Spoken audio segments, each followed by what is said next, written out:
প্রথম প্রথম সবাই ভালোবাসা দেখায়, সকালে ঘুম থেকে উঠেই মেসেজ, রাতে না ঘুমিয়ে কথা। মনে হয় এই মানুষটা বুঝি সারা জীবন পাশে থাকবে। কিন্তু দিন যেতে যেতে ভালোবাসার জায়গায় আসে ব্যস্ততা। আগের মতো আর কথা হয় না, আগের মতো খোঁজও নেয় না। তখন বুঝি ভালোবাসা শুধু হারায় না, শুধু মানুষটাই বদলে যায়। এক সময় বলতো তুমি ছাড়া বাঁচবো না, সে আজ সবচেয়ে দূরের মানুষ। ভালোবাসা এখন সময়ের মতো, একটু দেরি হলেই হারিয়ে যায়।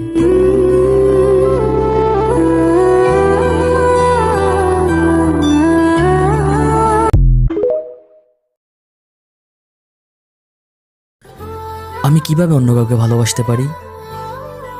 যখন আমার প্রতিটা মুহূর্তে আপনাকে নিয়ে স্বপ্ন দেখি, যখন আমার প্রতিটা মুহূর্তে আপনার অপেক্ষায় প্রহর গুনি, যখন আমার হৃদয় জুড়ে সবসময় আপনারই বিচরণ, যখন আমি আপনার কথা ভেবে বোকার মতো হাসতে থাকি। আমি কিভাবে আপনার ভালোবাসা ছেড়ে যেতে পারি যখন আপনি সর্বদা আমার প্রার্থনায় থাকেন? আমি কিভাবে আপনাকে ভুলে যাব, আমি যে আপনার মায়ায় আবদ্ধ।